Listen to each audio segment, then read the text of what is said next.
Orphan boy helps disabled alien elder cross a river. The alien tribe's response changed his life. The sun hung low over the horizon, casting long shadows across the dusty path leading to the river. Jacob wiped sweat from his brow with a calloused hand, adjusting the empty water jug on his shoulder. At 14, his frame was lean but strong, hardened by years of survival on the fringes of civilization. The border village of Meridian was the last human outpost before the vast territories claimed by the Navari tribes began. Most humans avoided these lands, but Jacob had nowhere else to go. Orphaned at 9 when raiders struck his family's homestead, he learned to survive by his wits and strength alone. "Another day, another struggle," he muttered, kicking a stone from his path. The river came into view, its waters rushing with unusual force after the recent rains. Jacob approached his usual spot, a small inlet where the current slowed enough to safely fill his jug. That's when he noticed the figure. Hunched on a boulder near the water's edge sat an elderly Navari, one leg awkwardly extended. The alien's blue skin seemed dull in the fading light, and pain etched lines around his amber eyes. A wooden staff carved with spiral patterns lay across his lap. Jacob hesitated. Relations between humans and Navari were tense at best, hostile at worst. The bridge crossing, controlled by Navari outlaws who demanded steep tolls, stood as testament to that fact. Most humans would have turned away, pretending not to see. But something in the elder's dignified suffering struck Jacob. He approached cautiously, noting the makeshift bandage wrapped around the alien's leg. "You're a long way from your people," Jacob said, stopping a respectful distance away. The elder's head turned, amber eyes assessing the human boy. "As are you." His voice was deep with the distinctive melodic accent of the Navari. "Need to get across?" Jacob asked, nodding toward the river. The elder's gaze followed Jacob's. "My village lies beyond those trees. I was gathering medicinal roots when my old injury flared. The current," he gestured at the rushing water, "it has grown too strong for my weakened state." Jacob looked at the surging river, then back at the elder. The sensible choice was to fill his jug and leave. This wasn't his problem. The Navari had their own people. "Let me help you cross the river, sir," Jacob heard himself say. "No one survives here alone." The elder studied him silently, then nodded. "I am Thorin." "Jacob." With careful movements, Jacob helped Thorin to his feet. The alien was surprisingly light despite his tall frame, and Jacob supported him as they approached the water's edge. "We'll need to stay in the shadows of the dam," Jacob explained, pointing upstream where a small human-built structure partially regulated the flow. "There's a path of stones there, hidden just beneath the surface. Step exactly where I step." Together they entered the cold water, Jacob bearing much of the elder's weight. The current pulled at their legs, threatening to topple them with each step. "Why does a human boy help a Navari elder?" Thorin asked as they paused on a larger stone. Jacob concentrated on finding the next foothold. "Same reason anyone helps anyone, I guess. Because someone should." They continued in silence, each step precarious. Halfway across, Thorin slipped, nearly pulling them both under. Jacob's quick reflexes saved them, his arm locking around the elder's waist. "Almost there," Jacob encouraged, his muscles burning with effort. When they finally reached the opposite bank, both were soaked and breathing hard. Jacob helped Thorin to a fallen log where the alien could rest. "You have my gratitude, Jacob of Meridian," Thorin said formally. "Such kindness is unexpected." Jacob shrugged. "Just did what needed doing." Thorin reached into his robe and withdrew a small object that gleamed in the dying light. "Take this. It may serve you well someday." Before Jacob could protest, the elder pressed a smooth stone into his palm. It was warm to the touch and seemed to pulse with a faint inner light. "It's a heart stone," Thorin explained. "Among my people, it symbolizes a debt of honor." Jacob closed his fingers around it. "Thank you, but no debt is necessary." Thorin smiled, revealing teeth that gleamed like polished ivory. "Honor is always necessary, young one. Remember that." With surprising agility for one so injured, he rose and limped toward the forest. "Until we meet again?" Jacob watched until the elder disappeared among the trees, then turned back to the river. His water jug still waited on the opposite shore. With a sigh, he waded back into the cold current, the heartstone secure in his pocket. He couldn't have known that by morning, his simple act of kindness would upend his entire existence. Jacob awoke to persistent knocking at his door. Sunlight streamed through the cracks in his ramshackle hut's walls, indicating he'd overslept. Groggily, he pulled on his shirt and stumbled to the entrance. "Coming," he mumbled, rubbing sleep from his eyes. "If it's about the water tax again, I told Magistrate Holt I'd—" The words died in his throat as he swung the door open. Standing before him was not the village tax collector, but a delegation of blue-skinned Navari. At their center stood Thorin, leaning less heavily on his staff than the previous evening. The elder's amber eyes crinkled with amusement at Jacob's stunned expression. "Good morning, Jacob of Meridian," Thorin said formally.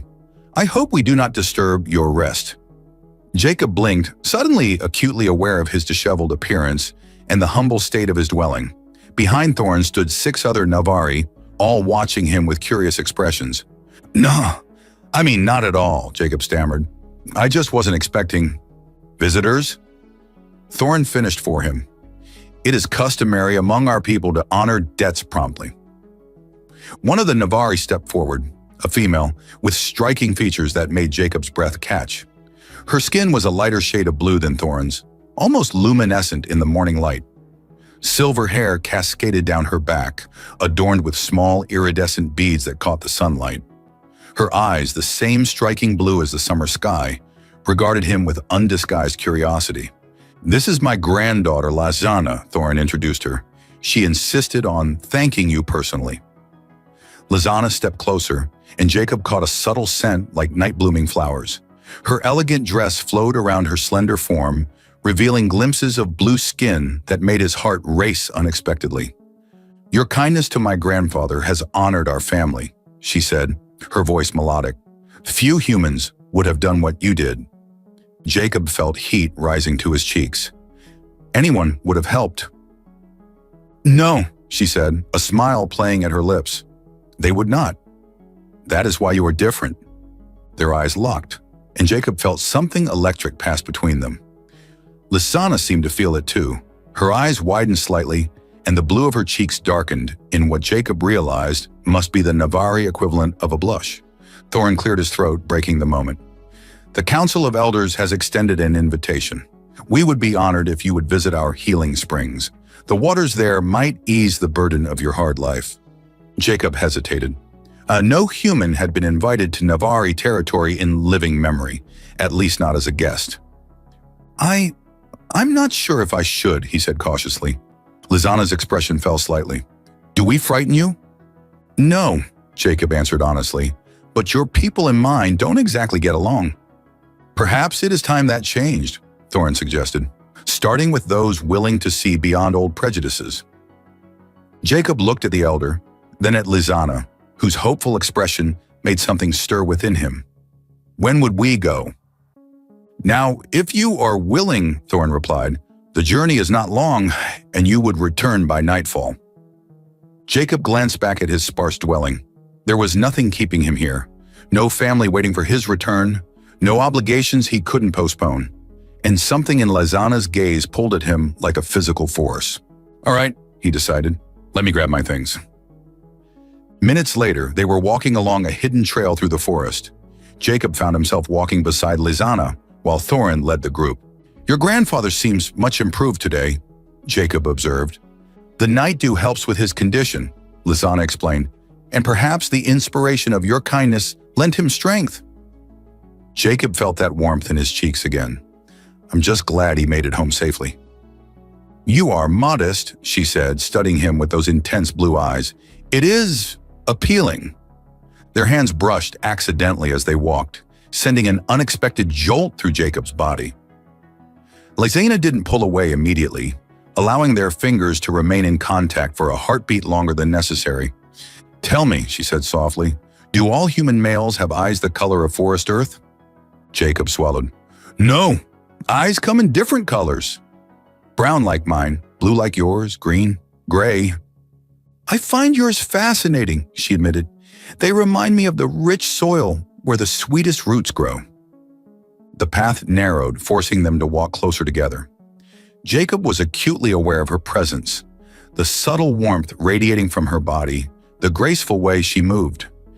"Is it true," Lysana asked, her voice dropping to a near whisper, "that humans form pair bonds based on emotion rather than practical compatibility?" "You mean love?" Jacob asked. "Yes, mostly. Don't, Navari?"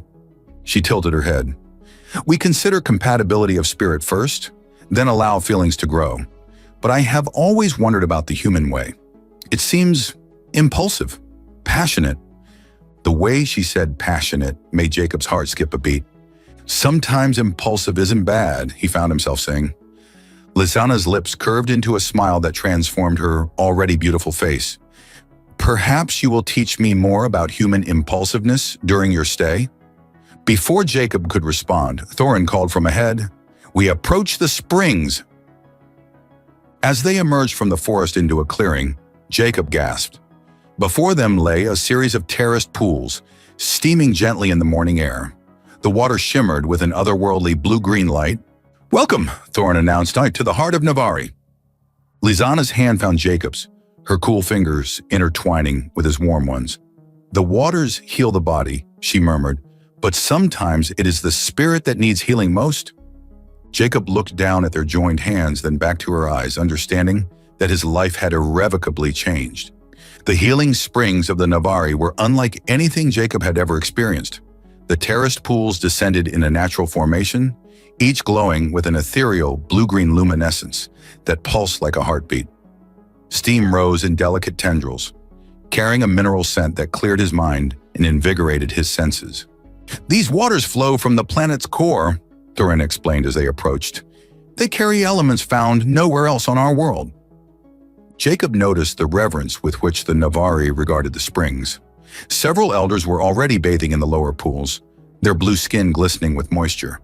"The highest pool is reserved for the royal lineage," Lysana whispered, still holding Jacob's hand. "The one below it is for honored guests." "Royal lineage?" Jacob questioned, glancing at her with new understanding. "Are you—" "My grandfather is High Elder Thorin, keeper of the sacred springs and advisor to Chief Kalen," she explained, a hint of pride in her voice. "Our family has guided the Navari for 7 generations." This revelation made Jacob suddenly self-conscious. "I'm just an orphan from Meridian. I don't belong in a place of honor." Lysana's fingers tightened around his. "You belong where fate has led you, Jacob of Meridian." Thorin approached, carrying ceremonial robes. "Before you enter the waters, there is something you should know." His amber eyes held a serious expression. "Your arrival was anticipated." "Anticipated?" Jacob repeated, confused. Thorin nodded solemnly. "For generations our seers have spoken of a prophecy that when the river rages strongest, a human youth with earth in his eyes would aid a fallen elder and bridge the divide between our peoples." Jacob felt a chill despite the warm air. "That's quite a coincidence." "There are no coincidences in the flow of fate," Thorin replied. "The heartstone I gave you, it has been passed down through my family for centuries, waiting for the one foretold." Jacob reached into his pocket, feeling the smooth stone pulse warmly against his fingers. "This is a royal heirloom."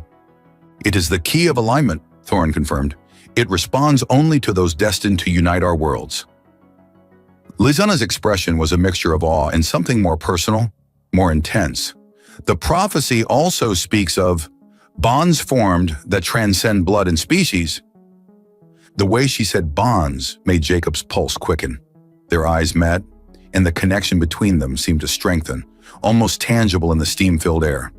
"Not all welcome this prophecy," Thorin warned, his voice lowering. "The Krell faction believes purity of bloodlines must be maintained.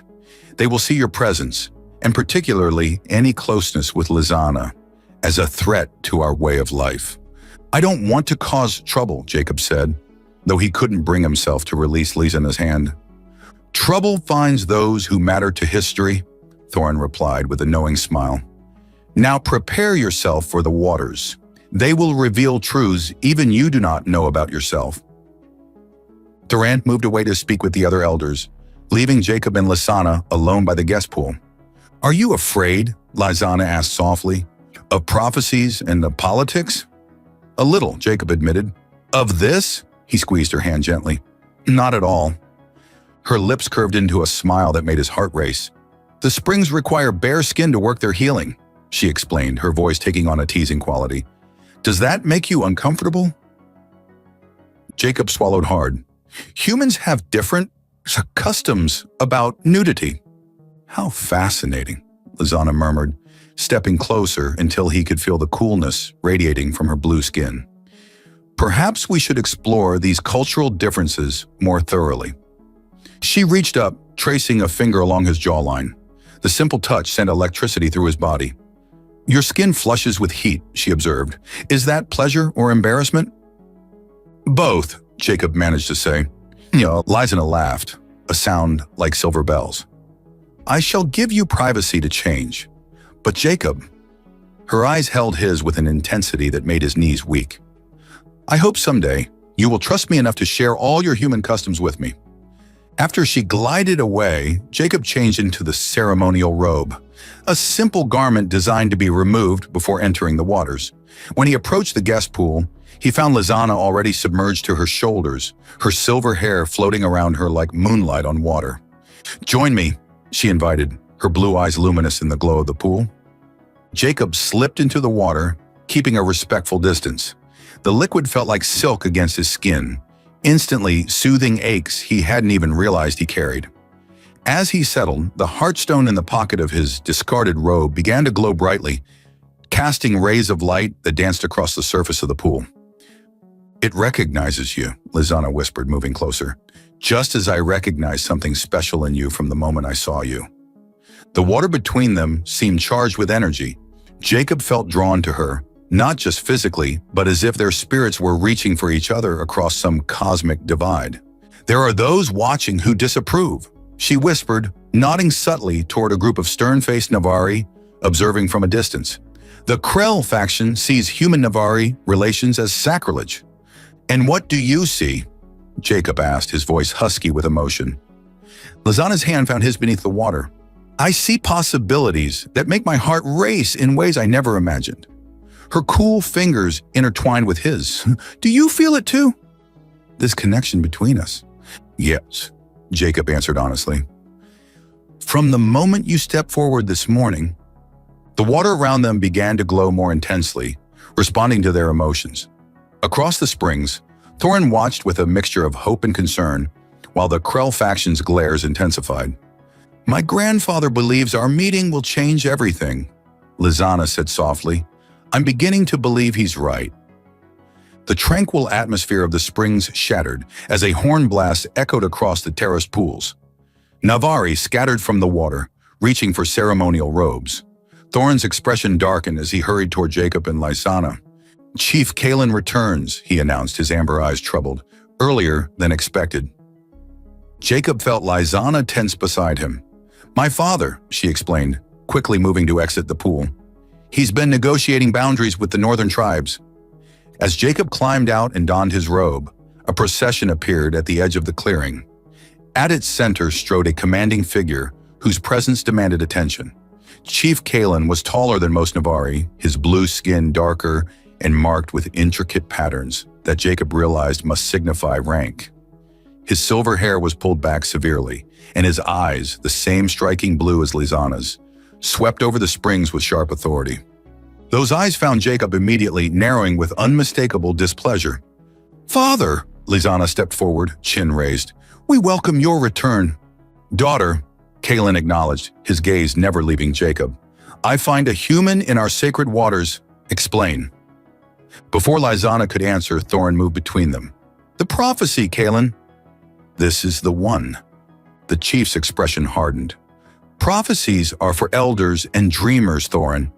I deal in realities, like the northern tribes threatening our borders because they believe we've grown soft toward humans. This human saved my life, Thorin countered, and the Heartstone responds to him. At the mention of the stone, Jacob felt it pulse in his discarded clothes. To his astonishment, it rose from the fabric, hovering in the air before floating toward him. The assembled Navari gasped as it came to rest in his palm, glowing with intensity that cast his shadow long across the water. "Impossible," breathed one of Kalen's advisors. "The stone chooses," Thorin said firmly. "It has not done so in 7 generations." Kalen's authoritative demeanor faltered momentarily. "The Guardian's mark," he murmured, then recovered his composure. "This changes nothing. Human or not, no outsider can be guardian of the springs." "The waters and the stone disagree," Thorin replied calmly. From the edge of the gathering, a tall, lean Navari stepped forward. His blue skin was almost navy, his eyes cold as winter frost. "This is blasphemy," he spat. "A human cannot protect our most sacred site. The prophecy speaks of a bridge between worlds, not a human usurper." "Mind your tone, Valen," Kalen warned. "You speak to your chief." "I speak for the Krell faction," Valen replied, "and we will not stand by while our traditions are corrupted by human influence." Jacob felt all eyes upon him, judging, assessing. The weight of their scrutiny made him want to flee, but Lizana's presence beside him gave him courage. "I don't seek to usurp anything," Jacob said, his voice steadier than he expected. "I only help someone who needed it." "A simple act of kindness," Thorin added, "the very foundation of the Guardian's role." Kalen studied Jacob with penetrating intensity. "Simple acts often have complex consequences, boy. Do you understand what this means? The Guardian protects not just the springs, but the heart of Navarra culture." "I don't," Jacob admitted honestly, "but I'm willing to learn." Something in his straightforward response seemed to resonate with the chief. Kalen's expression softened marginally. "There must be a test," he declared finally. "The ceremony of revelation. If the springs truly choose this human, they will show us." Valen's face contorted with anger.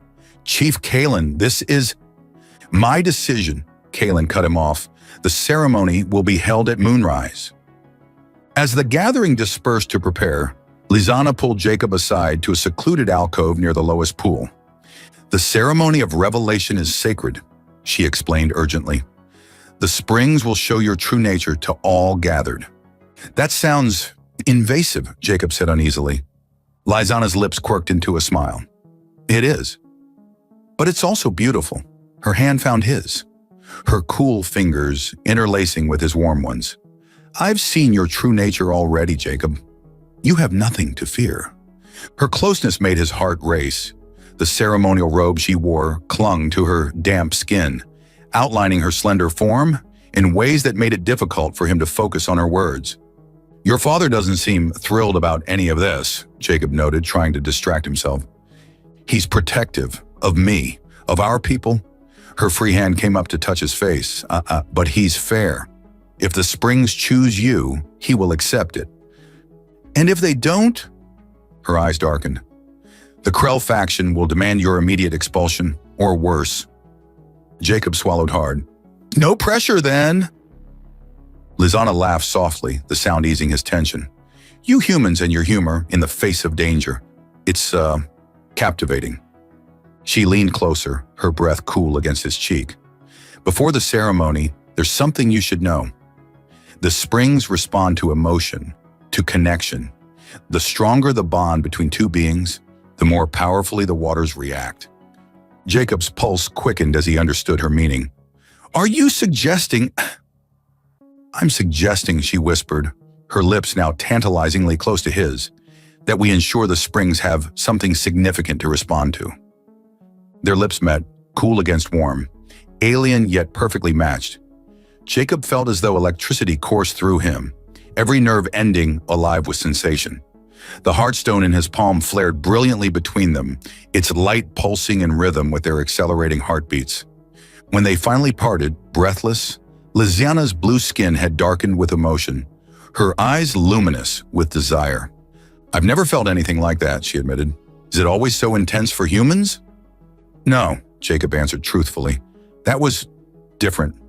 A knowing smile curved her lips. "The ceremony isn't for hours yet. Perhaps we should explore these differences more thoroughly." Jacob glanced toward where the Navari were preparing. "Won't someone see us?" "Let them," she replied with unexpected boldness. "Let them see that the prophecy of bonds beyond blood is fulfilled in us." As she led him deeper into the secluded alcove, Jacob realized that whatever happened at the ceremony, his life had already changed irrevocably, and he wouldn't have it any other way. Moonrise approached with ceremonial solemnity. Navari gathered around the highest pool, forming concentric circles with the royal family and elders closest to the water. Jacob stood nervously at the edge, dressed in ceremonial garb, a silver-blue robe embroidered with symbols he couldn't decipher. The heartstone pulsed warmly in his palm, its glow intensifying as the twin moons of this world climbed higher. His time with Lizana in the secluded alcove had left him both exhilarated and terrified. Their connection had transcended physical pleasure, becoming something that seemed to resonate with the very springs themselves. When they had finally emerged, disheveled and flushed, Thorin had merely nodded knowingly, while several Krell faction members had turned away in disgust. Now Lizana stood beside her father, her eyes finding Jacob's across the gathering. The subtle smile she offered him conveyed both reassurance and something more intimate, a shared secret that made his heart race anew. Chief Kalen raised his hands and silence fell over the assembly. Since time immemorial, the springs of revelation have guided the Navari, he intoned. Tonight, they will judge whether a human can truly be the guardian foretold. Thorin stepped forward, leaning on his staff. The waters show truth beyond deception, history beyond memory. Let them speak. At his signal, Jacob stepped to the edge of the highest pool, a privilege normally reserved for royalty. The water rippled expectantly, its glow intensifying as he approached. "Enter the pool," Thorin instructed. "Submerge completely with the Heartstone." Jacob took a deep breath and stepped into the water. It felt different from the lower pool, more viscous, almost alive against his skin. He waded to the center where the water reached his chest, then looked back at Lizana one last time before submerging himself completely. Underwater, the world transformed. The liquid glowed around him, not with light but with consciousness. Images flashed before his eyes, not just his memories, but older ones, ancient ones that couldn't possibly be his own. He saw humans and Navari together, not as strangers, but as allies. He witnessed ceremonies where blue and pink hands clasped in friendship, saw children of both species playing together without fear or prejudice. Then came darker visions, a terrible conflict, betrayal, separation. The river that now divided their peoples had once been a meeting place, not a boundary. Most startling of all, he saw a human man and a Navari woman standing together before these very springs. Their hands joined as they faced hostile crowds from both sides. The woman's silver hair and proud bearing reminded him powerfully of Lysana, while the man's determined stance and earth-brown eyes mirrored his own. The Heartstone burned in his palm, no longer just glowing but projecting these images above the water's surface for all to see. Jacob heard gasps from the assembled Navari as their forgotten history played out before them. Then the vision shifted abruptly to the present, or perhaps the near future. He saw scaled reptilian creatures advancing through the forest toward the springs, weapons drawn. Their eyes glowed with malevolent red light, their movements precise and predatory. The Saurians, ancient enemies of both humans and Navari, thought to have retreated beyond the northern mountains generations ago. Jacob burst from the water, gasping for air. "The Saurians are coming," he shouted. "They march on the springs!" Chaos erupted among the gathered Navari. Chief Kalen raised his hands for silence. "What trickery is this?" Valen demanded. "He seeks to distract us from his failure." "No trickery," Thorin countered. "The springs have spoken through him."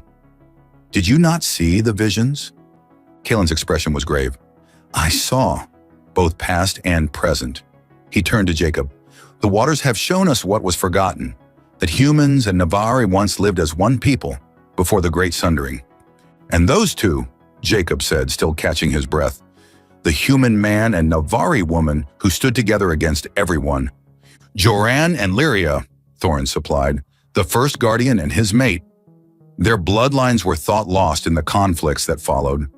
Lizana stepped forward, her eyes wide. "But they weren't lost, were they? Somehow their bloodlines continued, separated by the river but never truly broken." "Until now," Thorin said, looking meaningfully between Jacob and Lizana. "The springs recognize the rejoining of what was sundered." Valen scoffed. "Pretty stories and convenient prophecies won't protect us from Saurian raiders if they truly approach." They do approach, Jacob insisted. I saw them clearly. At least 30 warriors, heavily armed. They'll be here by dawn. Kalen studied Jacob with new respect. If what you say is true, we have little time to prepare. The springs must be defended at all costs. Then let me help, Jacob offered. I may be human, but I have dealt with raiders before. And if what the springs showed is true, I have as much right to defend this place as any of you. A murmur ran through the crowd, some supportive, others doubtful. Kalen raised his hand for silence again. The ceremony has shown us two truths, he declared. First, that our peoples share a history we had forgotten. Second, that a common enemy approaches. He turned to Jacob. The springs have accepted you, human. Now we shall see if you are worthy of that acceptance. Lizana moved to Jacob's side, taking his hand openly before the assembly. We will face this threat together, as our ancestors once did. The heartstone pulsed between their joined hands, its light spreading outward to illuminate the entire gathering. In that moment, Jacob felt a connection not just to Lizana, but to something larger, a destiny that had been set in motion the moment he'd helped an old man cross a river. Prepare for battle, Kalen ordered. All able warriors to the northern perimeter, elders and children to the inner sanctum. He fixed Jacob with a penetrating stare. You, guardian candidate, will stand with me. As the assembly dispersed with urgent purpose, Lizana squeezed Jacob's hand. My ancestors called to yours across centuries, she whispered, and you answered. I just helped an old man cross a river, Jacob replied with a small smile. I had no idea it would lead to all this. The greatest journeys often begin with the smallest steps, Thorin said, approaching them. Now we must prepare for what comes next. The Saurians covet the healing powers of the springs. They will not be easily turned away. Jacob nodded, the weight of responsibility settling on his shoulders. Then we better make sure they regret coming here. Dawn approached with ominous silence. The Navari village had transformed overnight into a fortified encampment, with warriors positioned strategically around the springs. Jacob stood with Chief Callan and his commanders at the northern perimeter, studying the forest edge where the Saurians would emerge. They'll attack from multiple directions, Jacob explained, drawing a rough map in the dirt. Raiders always do. It divides defenders and creates panic. Kalen nodded appreciatively. You speak from experience. My village was raided 3 times before I was 12, Jacob replied grimly. I learned to spot the patterns. The heartstone pulsed against his chest where he now wore it on a cord. Since the ceremony, its connection to him had strengthened.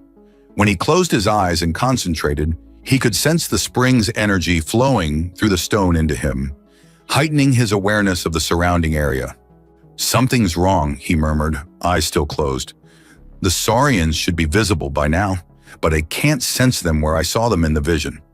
Lizana, who had insisted on joining the Defense Council despite her father's objections, placed her hand over the heartstone. The moment their skin connected, the stone's glow intensified dramatically. They've changed course, she gasped. They're approaching from the east now. How could they know we were prepared for a northern attack? Jacob's eyes snapped open. Someone told them. Kalen's expression darkened. A traitor among us? It's the only explanation, Jacob confirmed. The vision showed their original plan. Someone warned them we were ready. Valen, who had been standing silently at the edge of the group, stepped forward. Convenient accusations from the human. Perhaps the springs simply showed false visions. The springs don't lie, Thorin countered, but people do. Jacob studied Valen carefully. The Navari's hostility seemed genuine rather than guilty, but someone in this circle had betrayed them. His gaze swept over the commanders, looking for signs of deception. Then he noticed something odd, a small device partially concealed in Commander Marin's collar, blinking with a faint red light. Chief Kalen, Jacob said casually, may I speak with you privately for a moment?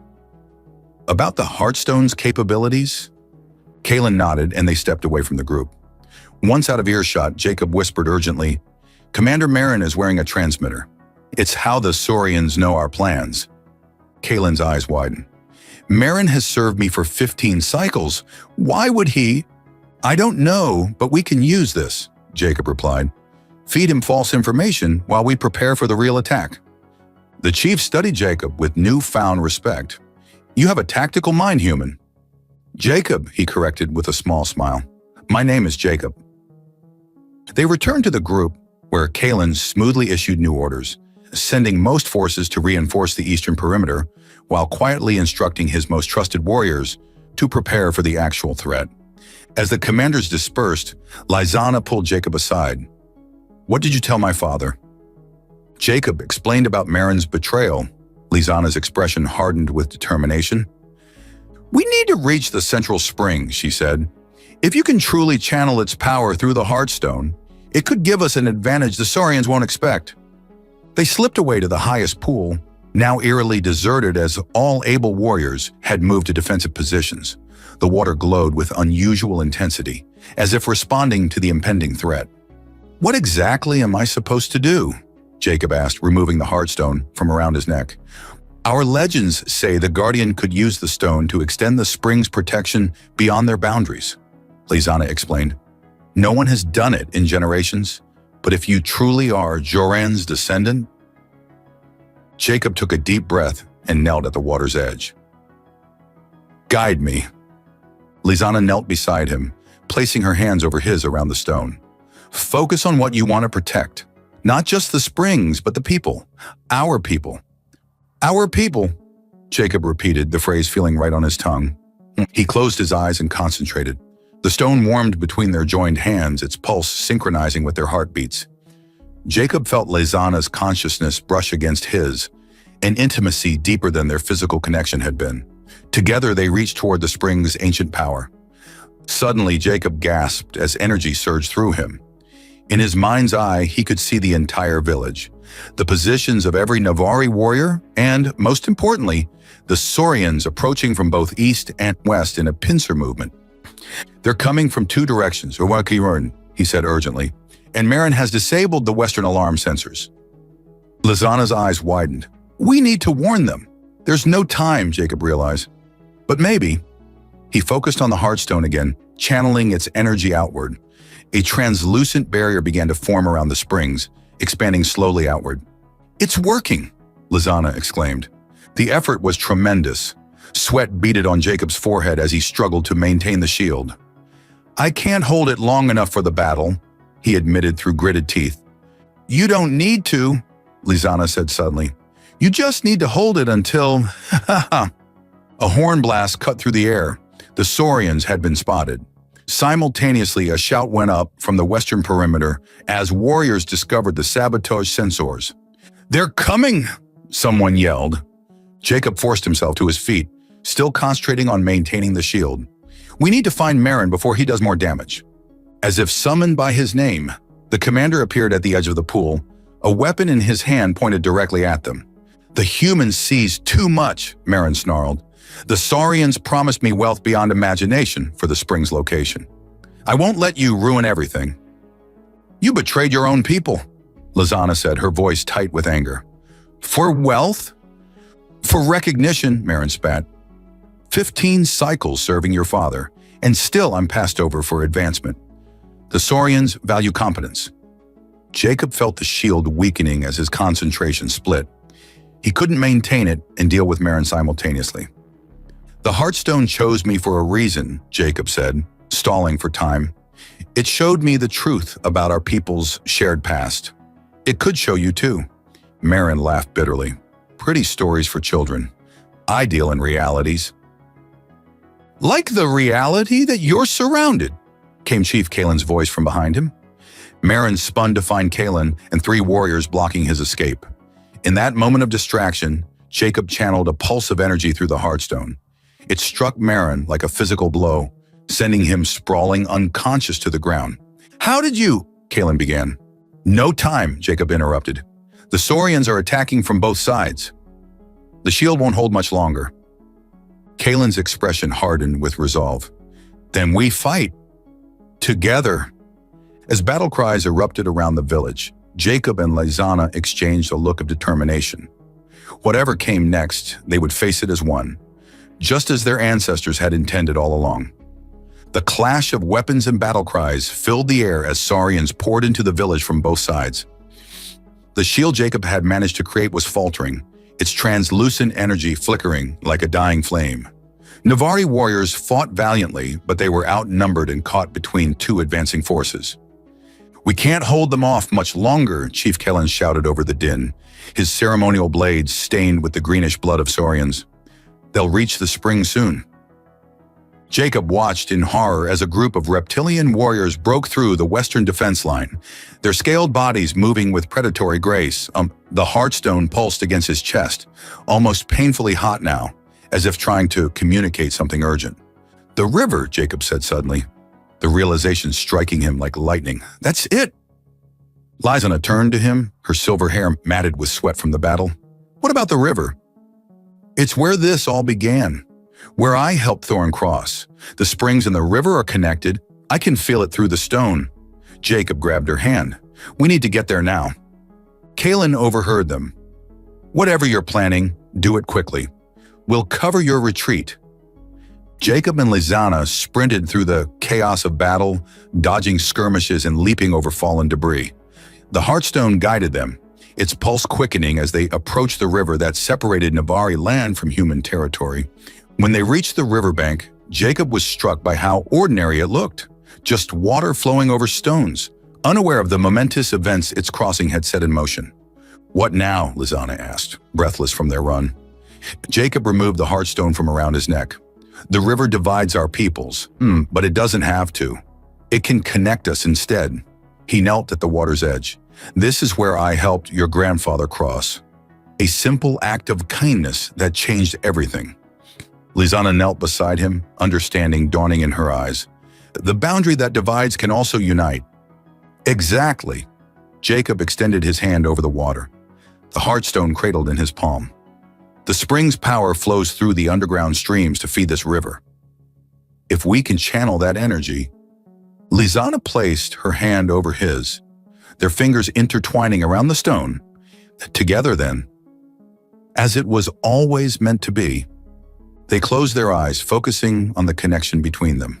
Human and Navari, once separated by misunderstanding and fear, now united by something stronger. The Heartstone began to glow with unprecedented brilliance, its light reflecting off the water's surface. Jacob felt the energy of the springs flowing through him, through Lysana, and into the river. The water began to glow with the same blue-green luminescence as the healing pools, the light spreading rapidly upstream and down. "It's working," Lysana whispered in awe. The glowing water surged suddenly, rising up in a massive wave that flowed not downriver, as nature would dictate, but back toward the village, toward the invading Saurians. They ran after it, following the impossible upstream flow. When they reached the village, they found a scene of wonder and chaos. The luminous water had encircled the Saurian forces, creating barriers that separated them from the Navari defenders. Where the water touched Saurian skin, it left glowing marks that seemed to cause the reptilians intense discomfort. "The river remembers," Thorin said, appearing beside them, leaning heavily on his staff. "It remembers when the Saurians poisoned its waters generations ago, driving our peoples apart with suspicion and fear." The Saurian leader, a massive reptilian with elaborate armor, hissed in frustration as his forces were corralled by the living water. "This is impossible. No Guardian has wielded such power in centuries." "No Guardian has been both human and Navari in spirit," Thorin replied, nodding toward Jacob. "Until now." The battle ended not with bloodshed, but with surrender. The Saurians, trapped by the river's judgment, laid down their weapons. Chief Kalen approached their leader with the dignity of a victor who chooses mercy over vengeance. "Return to your territories," he commanded, "and know that the springs and river are protected once more by the Guardian and his mate." As the defeated Saurians were escorted away, the village erupted in celebration. Warriors who had moments before faced death now embraced each other in relief and joy. The water receded, flowing back to the riverbed, its glow fading but not disappearing entirely, a reminder of the power that now watched over both human and Navari lands. Amid the celebration, Jacob found himself momentarily alone with Lysana by the central spring. The Heartstone had returned to its normal state, warm but no longer burning with power. "So," he said with a small smile, "I'm the Guardian now." "You always were," she replied, stepping closer. "From the moment you helped my grandfather cross the river. That act of kindness revealed your true nature." Jacob took her hand, marveling at how natural it felt despite the difference in their skin, warm brown against cool blue. "And what about us? Your father called you my mate." Lizana's eyes sparkled with mischief and desire. "Among my people, when two souls join as ours did in the alcove, it is considered a bond more sacred than any ceremony could create." "Among my people," Jacob countered, pulling her closer, "we usually have a wedding first." She laughed, the sound like music. "Then we shall honor both traditions. A human ceremony for your people, a Navari bonding for mine." Their lips met in a kiss that seemed to make the springs glow brighter in response. When they parted, Jacob saw Chief Callan watching them with a mixture of resignation and approval. "It seems I have gained a human son," the chief said, approaching. "The council has confirmed your position as guardian, Jacob of Meridian? Or should I say, Jacob of the Navari now?" "Just Jacob," he replied. "Of both world." Callan nodded solemnly. "The river no longer divides us. Thanks to you, it now connects our peoples as it once did. Humans will be welcome in our territory again, and we in yours." Thorin hobbled forward, his amber eyes bright with satisfaction. When an orphan boy helps an old disabled elder cross a river, who could have predicted the tribe's response would change his life so completely? "Or change all our lives," Lizana added, squeezing Jacob's hand. That evening, as the twin moons rose over the healing springs, a celebration unlike any in living memory took place. Humans from Meridian, tentatively at first, then with growing confidence, crossed the river to join the festivities. Music and laughter filled the air as ancient prejudices began to dissolve in the face of shared joy. Jacob and Lizana stood on the riverbank where their journey had begun, watching as human children and Navari younglings splashed together in the shallows, already forgetting they were ever meant to be enemies. One simple act of kindness, Jacob mused, the heartstone glowing contentedly against his chest. That's all it took to change everything. "The simplest acts often have the most profound consequences," Lizana replied, resting her head on his shoulder, "just as the mightiest river begins with a single drop of water." Together they watched the future unfold before them. A future neither could have imagined when a human boy had helped an alien elder cross a river only days before. A future they would build together, one act of kindness at a time.